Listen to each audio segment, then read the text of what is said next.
We're in the home stretch of this mental health presentation, but I have to say these are just really wonderful to be able to provide to all the parents out there. I know I kind of say this every week, but if you're new on this call with us, um, I'm not only the owner of a mental health company, but I'm also a mom of two. I have a 17, almost 17, he'll be 17 next Wednesday, and a 12-year-old daughter. And so, I struggle with the exact same things that every family struggles with, every parent struggles with. And people joke that there's no manual for raising kids. Well, I'm a therapist, so I have a manual, and it's still really hard. So I really love doing these presentations because I come to this not only with professional experience. I've been a therapist for 26 years. I own Tri-County Behavioral Care, but I'm also a mom, and I come to this personally with real, big struggles that happen in our family and our lives. So I want you to know that this is this is a judgment-free zone, and that this is the place where we hopefully learn how to be the best parents we can possibly be. So we will have about 45 minutes of this presentation, might take a little bit longer, and then we'll have a question and answer section. So if things come up during the presentation, I really want you to make a note, because the things that you're struggling with, everyone on here is struggling with it. And I know this because I was just talking to a mom just the other day, and she said something about her daughter, and she said something like, "Oh my goodness, why are you always shopping on Amazon? Get off my Amazon account." And I was like, "Oh, that's not just my house." And she said, "No." She said, "All teenage girls do that." And I said, "Oh my goodness, this whole time I thought it was just my kid." So part of the issue we all go through in parenting is the fact that we think we're alone. We think we're the only house it's happening to. And I can promise you, I'm a therapist, and I mess up on a daily basis as a mom. I did get an award for messing up. Just kidding. I didn't. There is no award for that.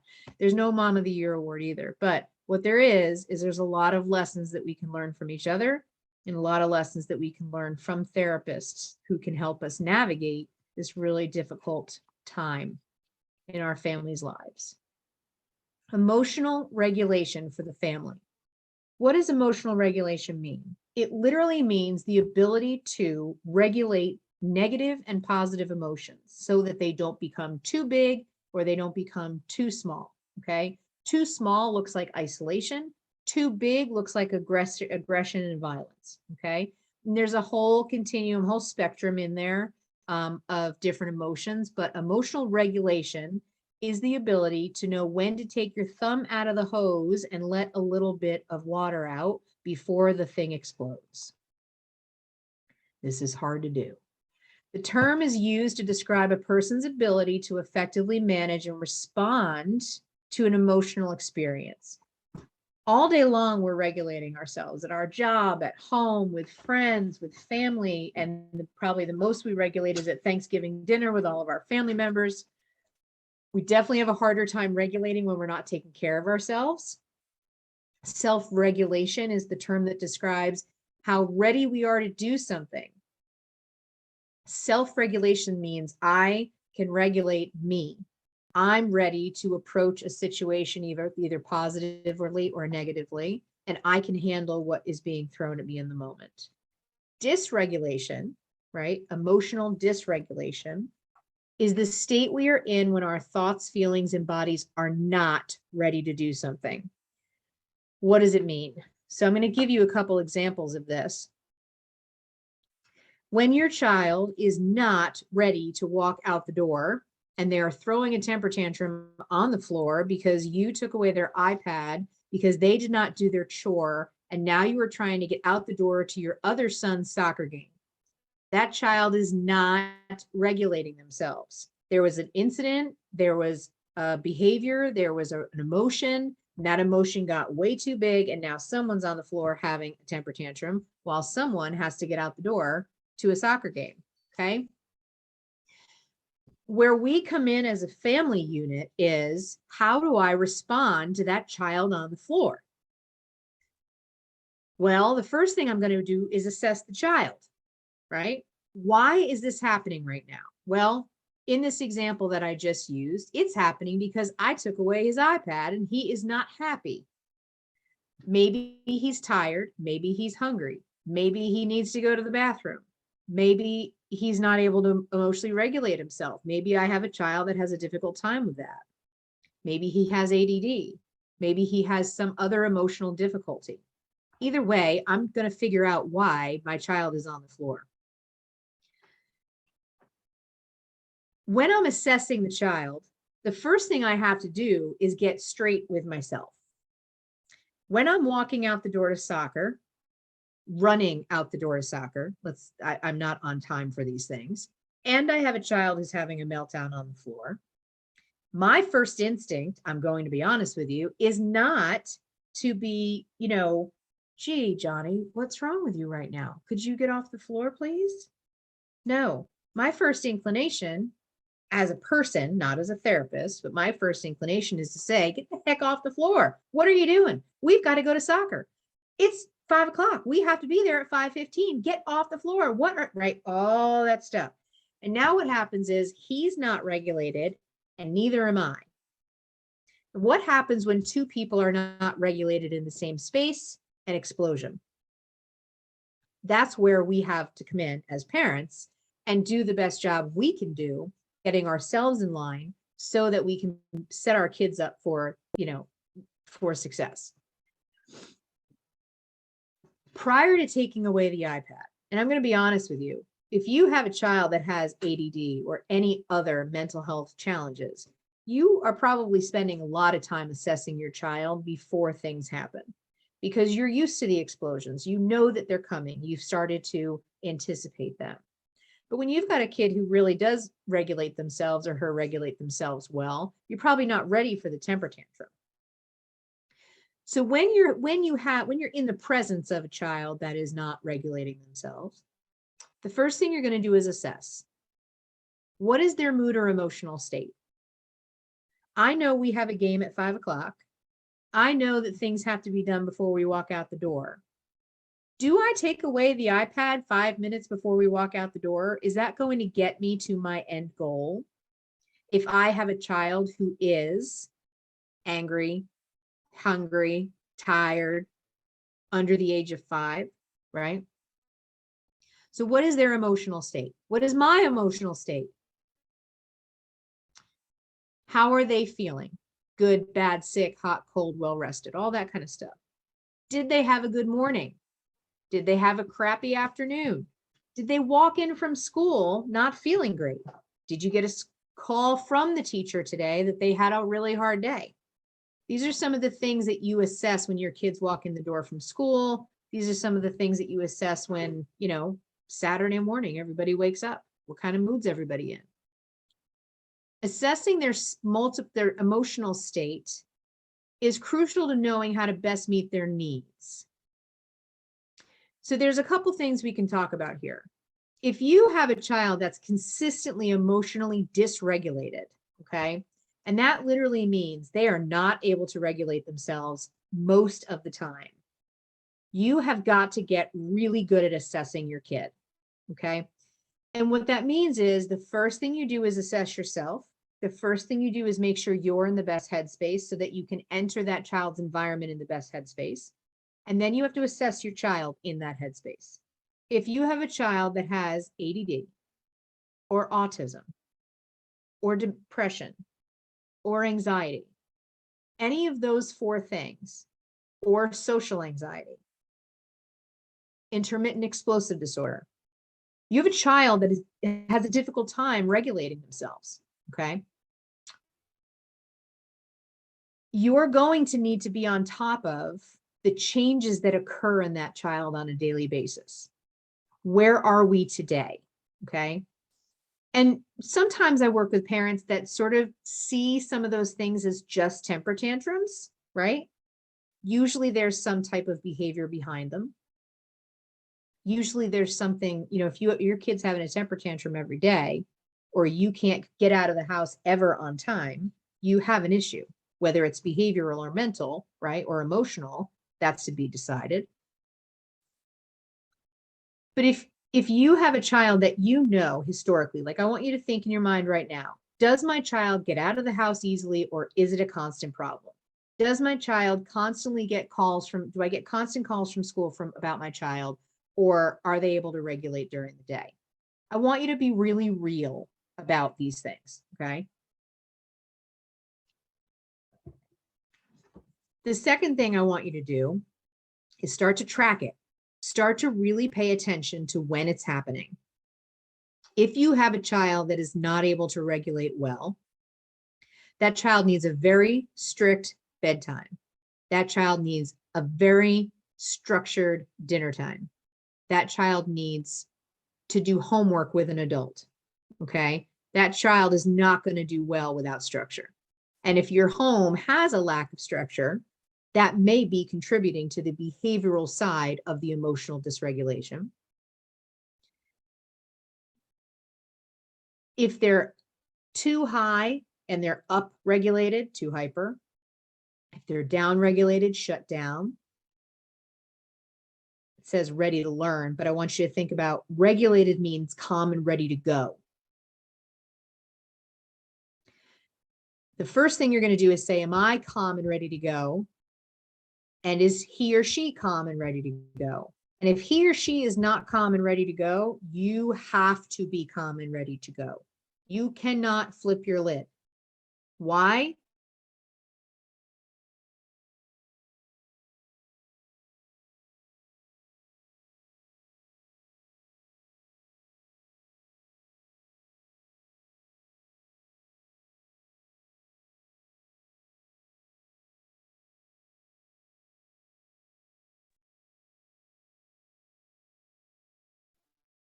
Sorry, everyone.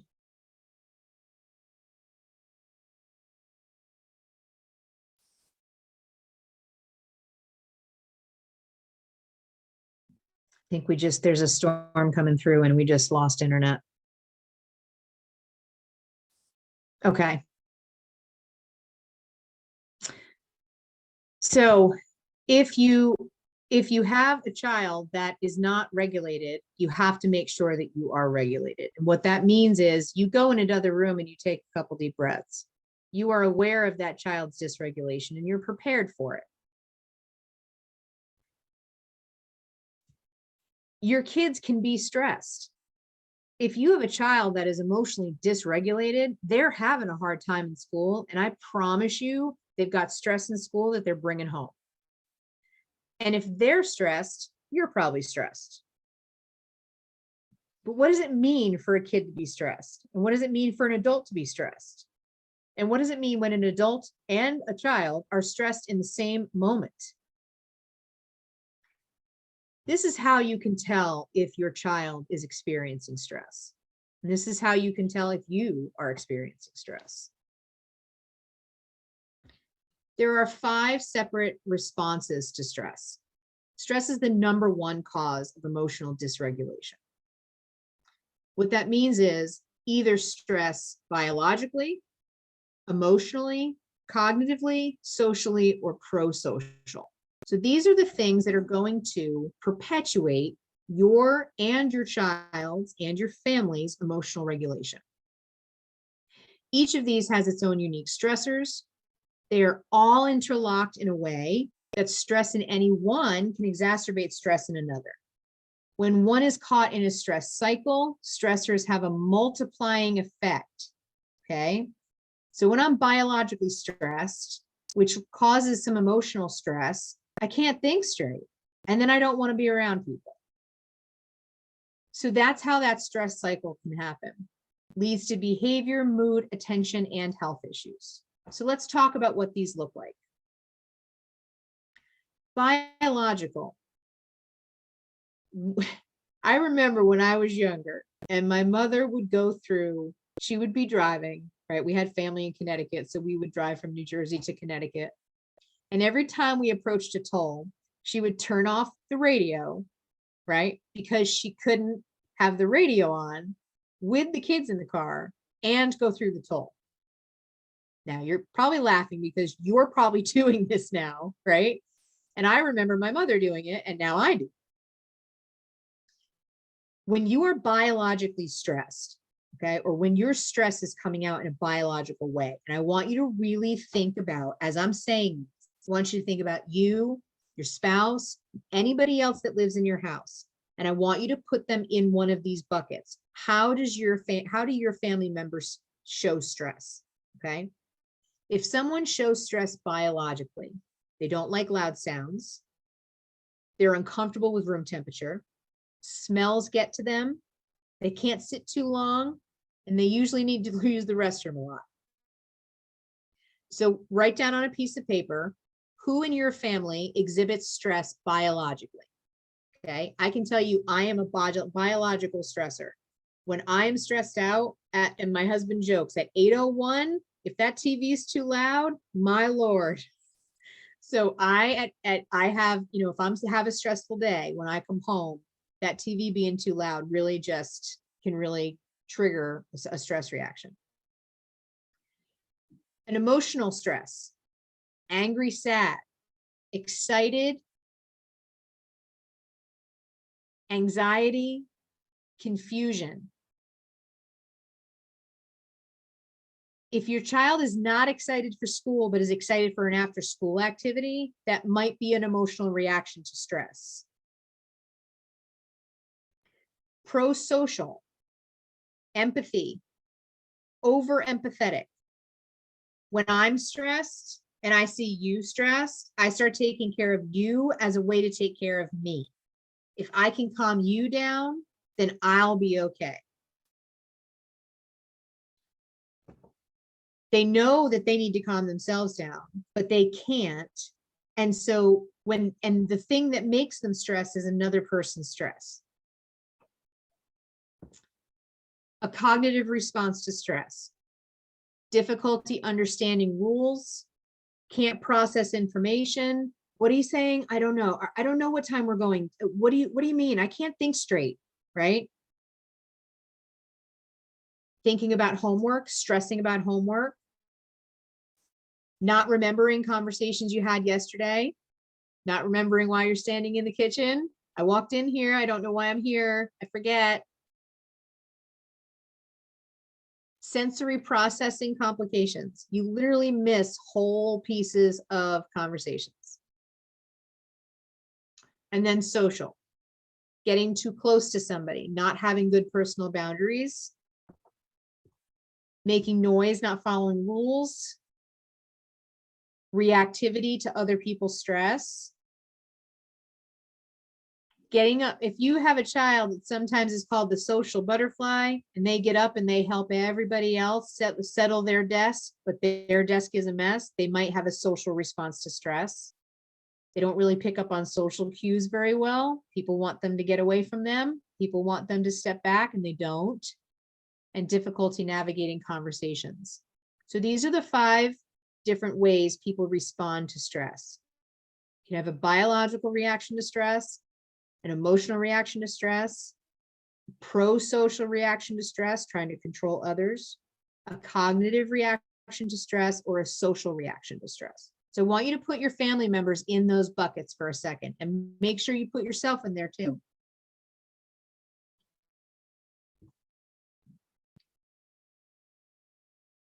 These all interact with each domain as well. I remember when my mom had a biological reaction to things, she also couldn't find the toll money, right? All of a sudden, she couldn't remember where she put it in the car. So she had a biological and a cognitive reaction to stress. I have a client that I work with. Her daughter gets up every single day and literally helps other children to organize their desk. Her desk is a hot mess, but she gets helps other people. That's her way of decreasing stress. Okay. What we see in our kids that are on the floor having a meltdown 5 minutes before a soccer game is we see unexpected behavior. We don't think this is going to happen. We're not prepared for it. But what's underneath it are all of those other things. A stress detective tries to reframe behavior, looking at all those different domains tells you, if you've seen that your kid has a biological reaction to stress, or your husband has a biological reaction to stress, or your wife has a biological reaction to stress, when all of a sudden she's putting 4 blankets on her, or she's, ripping her sweatshirt off because she's too hot, that's stress. Okay. Some people see misbehavior, other people see reaction to stress and then try to pinpoint the stress. You have to become a stress detective. And I'm assuming you're on this call because you want to know how to handle one of your children or a spouse who's not regulated. Or you want to learn for yourself how to regulate yourself better when your kids are stressing you out. Step 1 in emotional regulation, past the assessment, is stress management. Making sure you are going into the moment with your child without a ton of stress, but also being a detective to their stress. Make sure you assess your child and make sure you determine their stressors. So let's think about this. Stress is actually biological, which means when you're stressed, it changes the chemical consistency of your brain, changes the whole chemical consistency of your body, right? I mean, we've heard the phrase, right? Stress will kill you. But my point is, negative place, right? Negative response. We have a negative response to stress. Sorry, I can't come up with that word. Where our brains do the best work is our thinking brain. So when you're stressed, your function moves from here to here, okay? Your thinking brain is here, your feeling brain is here, your doing brain is here. When we're at our best, we are here. Frontal lobe, executive functions, everything's going well, we have got it handled. And that you can see on the diagram. It sits above the feeling brain because the thinking brain regulates the feeling brain and the feeling brain regulates the doing brain. The feeling brain is our emotional state. So if our thinking brain is off, our feeling brain is all by itself, trying to manage by itself. This is where we have reactions to stress, okay? Reactions to abandonment, reactions to getting an iPad taken away. All those things, that's where that comes from. When your child is on the floor, I promise you, the thinking brain is long gone. It is not engaged. And your thinking brain had better be on alert, because if you're in feeling brain and you're in doing brain, well, then there's 2 people that are not in thinking brain. The worst place we can get to is the doing brain. That's where behavior comes from. That's where negative and positive behavior comes from. If the thinking brain says, I want my iPad back, the feeling brain says, I don't like the feeling of not having my iPad, the doing brain throws a fit. Okay? If the thinking brain says, I don't want to get my iPad taken away because I remember that feeling and it was crappy, I'm going to do my dishes, and that's going to feel great when I don't get my iPad taken away. And then it gets reinforced by getting the iPad because I did the right thing. The way the parents work is, my child is on the floor. He is having a meltdown. How am I going to get out of this house? If we go right into feeling brain and doing brain, we are in survival, and so are they. So I want you to come up with a couple ways that you can stay in your thinking brain. And I can tell you the very first way to stay in your thinking brain is to evaluate and assess your child, not respond. What is going on with him? Why is this happening right now? And how can I bring any kind of change to it?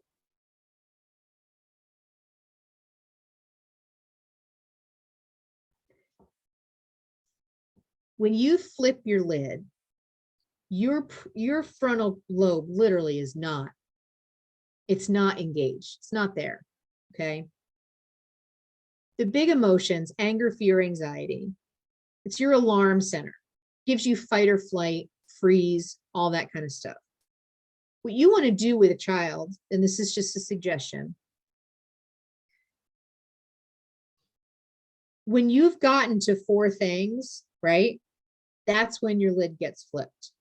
So what you want to do, what I do with my kids is I say to them, are you feeling angry? Are you feeling fearful? Are you feeling sad? Are you feeling hungry? Are you feeling tired? Okay, because we don't want to do all of those. We want to make sure that we're not going to flip our lid.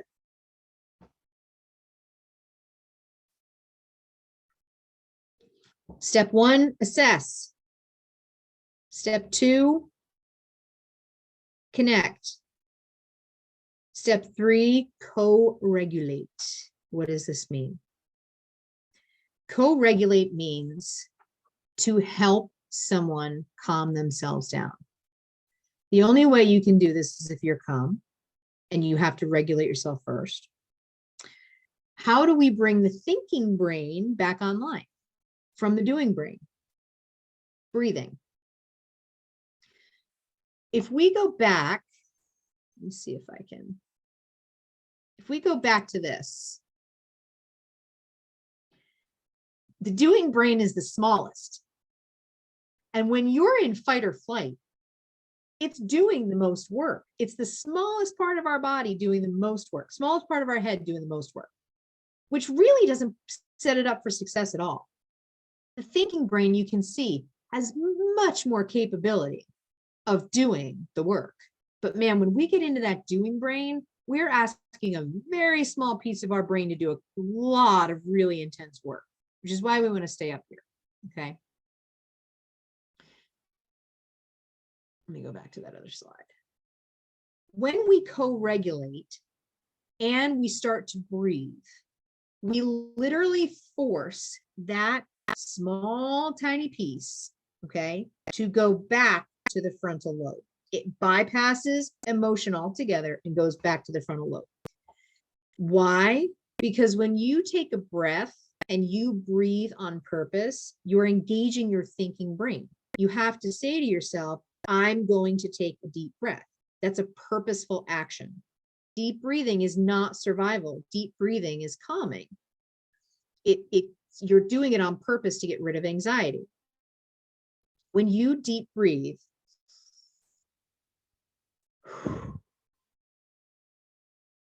you engage your parasympathetic nervous system to calm your body down, which has to engage your thinking brain, because that's the only way it works.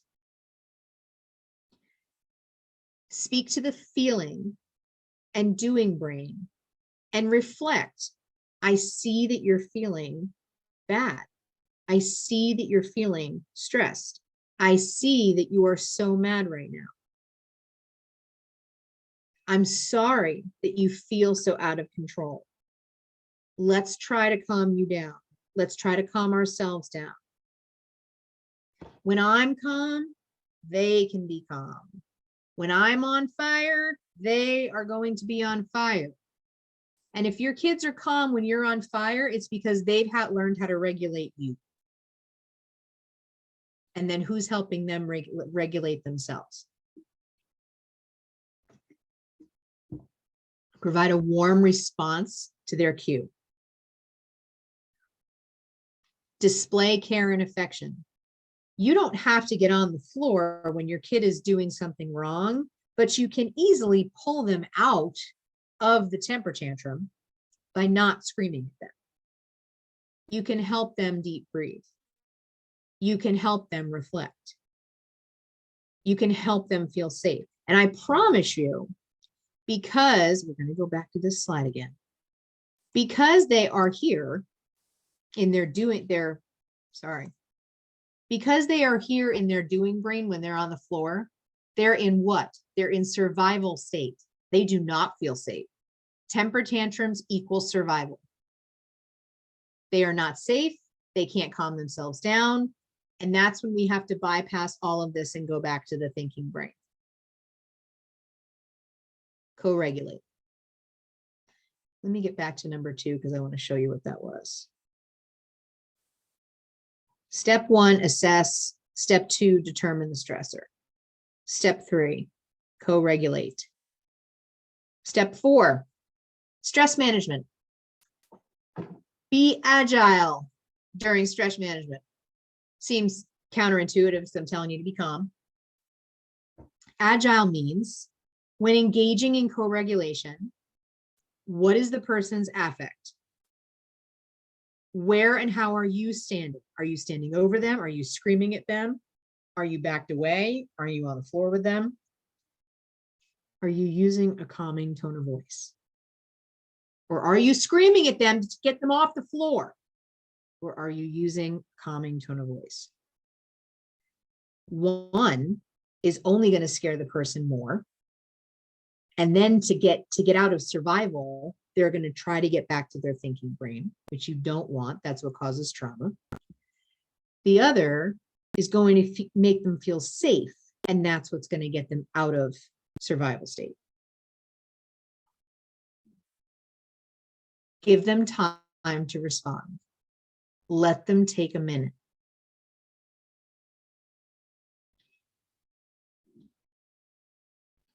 Being fully present means I'm not trying to grab 42 things while you're having a meltdown on the floor.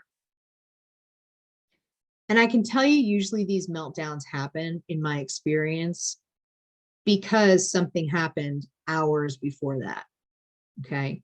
Whether it was a crappy night's sleep before, the night before, staying out too late, they haven't eaten in a couple hours, they didn't eat well at school today, they got a fight in school today, got a bad grade, whatever it is, usually happened well before they end up on the floor.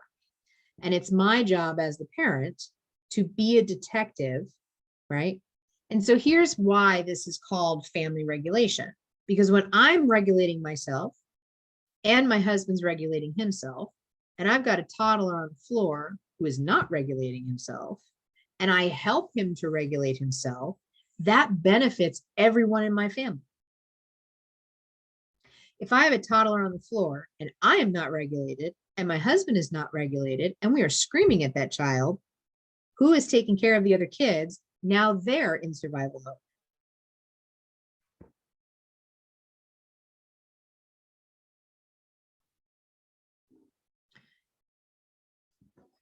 There's no such thing as a bad kid.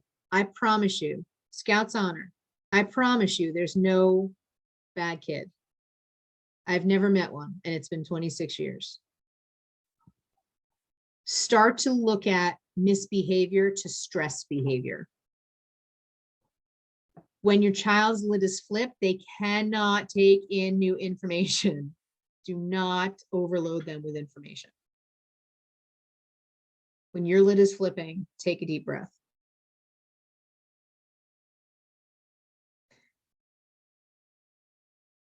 Misbehavior is the child could have acted differently. They are fully aware. They could have made another choice and they were perfectly capable of doing so. Stress behavior is the child is not fully aware of what they're doing. Know the difference, because you want to respond differently to misbehavior than you do stress behavior. Stress behavior sounds like, what happened in school today? You're not acting right now. And there might be a consequence for that. But what happened today that's causing it? Misbehavior is, unfortunately, you're grounded for a week because that was not okay. It doesn't mean misbehavior can't still be a stress reaction, but stress behavior is definitely responding to some emotional trigger.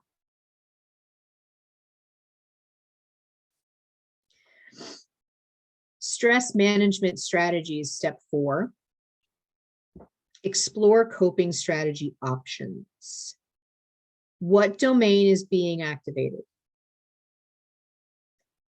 There might have been, prior to that child being on the floor having a temper tantrum, about a half an hour before that, there might have been some stress domains activated. Maybe they started not wanting to do their homework. Maybe they started crying over something else. Maybe they were getting way too involved in what their sibling was doing and you had to break it up. Maybe all of a sudden they had to go to the bathroom 4 times. Whatever that is, explore the strategy options. Make a list with your child after it happens. Yes, you still have to go to the soccer game. Yes, your goal is to get that child off the ground. But it doesn't mean you can't come back to it the next day or even later that night when you're putting them to bed and say, let's talk about what happened. Because I don't know about you, but as an adult, my goal is to get better and better and better and better at the things that I'm doing. If my goal is to get better, I have to learn all the time from my mistakes. And kids are the same exact way. It's our job to say, let's reflect. Let's figure out what went wrong. Let's figure out how we can do it better. Okay.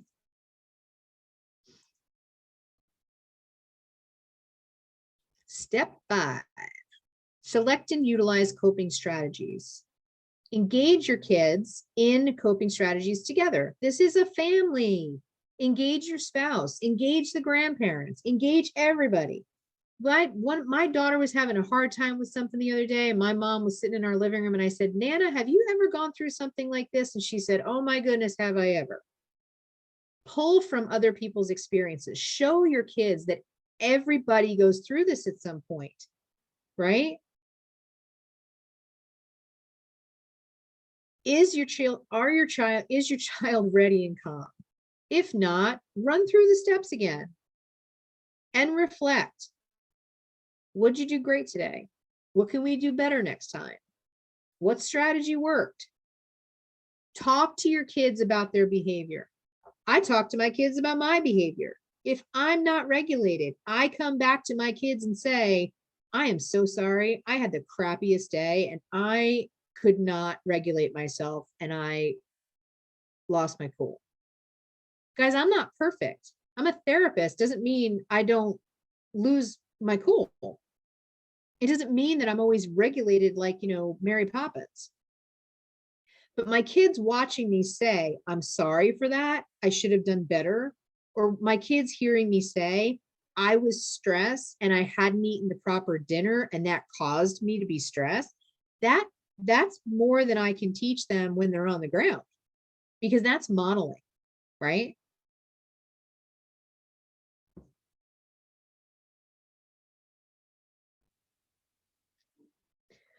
Changing our mindset about some different things. Be curious. Be curious why this is happening. Look at your kid's schedule and see if there's too much going on. See if they have a skill deficit. Instead of seeing them as willful and defiant, see if there's something your kid needs that you're not giving them. I can tell you, our kids play too many sports. I'm just going to say it. I don't mind that they play too many sports, but I'm just saying it is what it is. Okay. I don't know about you guys, but when I was younger, football did not, Little League football did not end at 9 p.m. on Monday nights. Okay. And it does now. We live in a different time than we grew up in. Now, of course, I sound like my parents. The reality is, if my daughter in 1 year was playing lacrosse, did gymnastics, chorus, student council, and I expected her to get on the honor roll, that might be a little much, right? We really have to start evaluating how much time our kids are spending running around, right? They get less and less recess than they ever have. They get less and less time to eat than they ever have. And they have more math and more English. So then we're bringing them home and we're sticking them in a car and we're bringing them to a soccer game till 9 p.m. at night. And somehow we're expecting our kids to be totally emotionally regulated through all of that. Too many stressors, too many distractions, and it leads to skill deficits because kids just learn to stay busy. Think about what's getting in their way and how we can help them. I had to tell my son that my 2-year-old I could not go to his game on Monday night, every Monday at 9 p.m. His game was from 7:30 to 9. My son and my daughter are 6 years apart in age, 5 years apart in age. I had to tell him that I couldn't go to his game because his sister could not be out till 9 p.m. Why? Because she could not regulate herself the next day having been out till 9 p.m.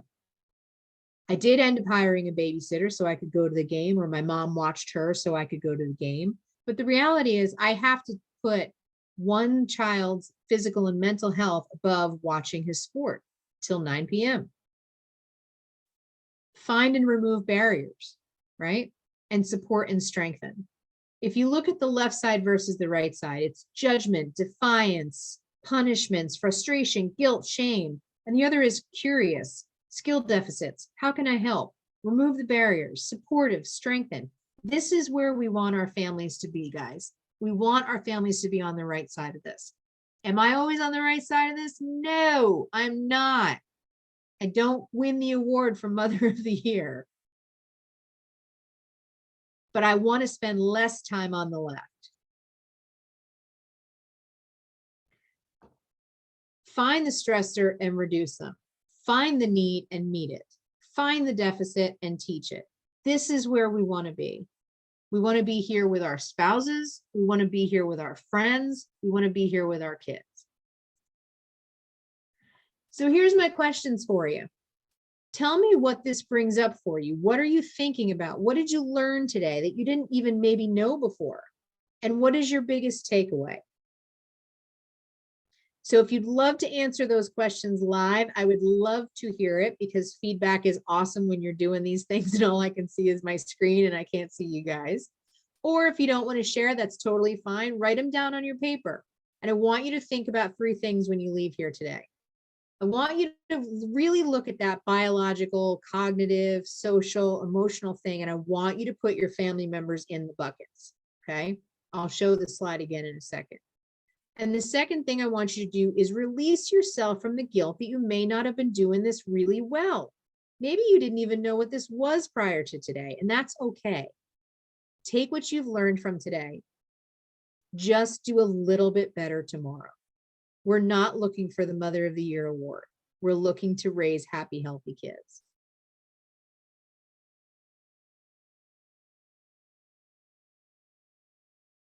That's awesome. And now I look, obviously, as being a parent, the regulation part and the structure is so important. I think, just reflecting on where I'm at, it's something that was a big takeaway for me, and something that as a parent, I'm certainly going to try to be more cognizant of and be more aware of.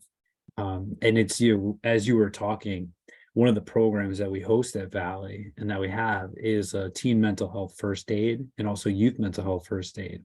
Mhm. And part of that is how to deregulate, how to de-escalate Yeah. someone who may be in crisis. So part of that's teaching our kids how to do that when a peer comes to them. And Yeah. part of that also comes from teaching the staff members if a student comes to them. And you Yeah. can't help but make the same comparison or apply the same concepts as a parent. Yeah. Dealing with your kids if they potentially, and crisis doesn't mean panic attack or depression all the time, but Yeah. they come at you excited, they did poorly in school, or they the score didn't go their way, how to manage that. Yeah. So it's certainly things that I know I'm sitting here taking away from as a parent as well. And I have to say, Scott, every time I do this presentation, I remind myself as a parent, like I'm going to go home and be like, hi guys, how are you today? Right? And everybody goes to sleep like, at 9 o'clock. Yeah.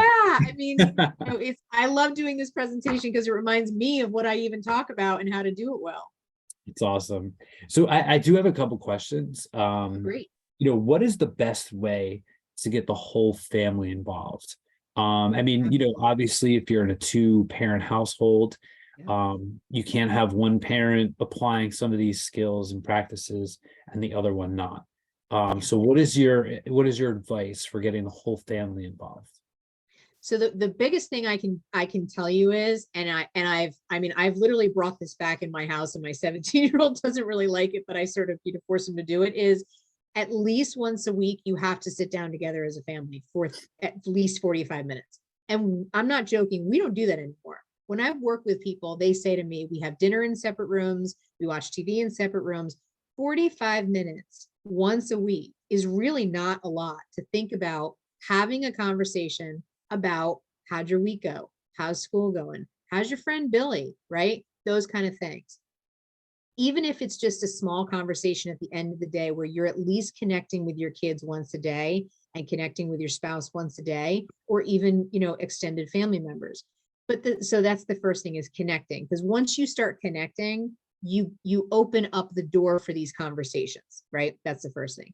The second thing is always, always, always reflect after an incident's happened. So a lot of times a child will throw a temper tantrum, somebody's dysregulated, and we sort of get over it and move on, and we don't revisit it, mainly because nobody wants to revisit it. Nobody wants Yeah. to remember it happened. Yes. But there's so much learning in that, where we can say, gosh, I really felt really crappy when you threw yourself on the ground like that, right? Or what do you think we can do next time so that you don't get your iPad taken away? It can be 3 days later, but I promise you, if you can revisit all of these dysregulation moments, all of these stress related moments, you will learn as a family what each other is going through. That's awesome. And just one more, what if my child does not want to participate in any of these family activities? So, you know what's funny? I don't really call them activities. It's not a family activity. This is just what we do in our house. If you have a temper tantrum, we are going to talk about it. I don't care when you want to talk about it, but we're going to talk about it. Even if there's not a whole lot of talking involved, because maybe talking about it sounds like this. I felt like you were really stressed the other day when you were throwing yourself on the ground. Maybe you and I can come up with some ways to deal with that. Doesn't have to be today, but I'm just letting you know that I'm thinking about it. It's awesome. For the attendees, does anybody have a question? What we'll do is we'll stay on for a couple minutes. I will shut the recording off, just so that if you're asking questions, we don't want to have all that recorded all the time, but certainly I'm going to turn the recording off, but we'll stay on for another couple minutes in case anybody does have questions. But thank you again, Kelly, for an amazing presentation, and we will have this up on our YouTube page probably early next week. I would love to hear too, if anyone on this call feels like they're doing something really well that works, please share it with other parents, because I'm telling you, we all feel like we're alone in this until you hear someone else say, oh yeah, my kid threw a temper tantrum the other day, and you're like, oh, thank God. Right? Oh, thank goodness it's not just my kid who is having a temper tantrum. It is perfect.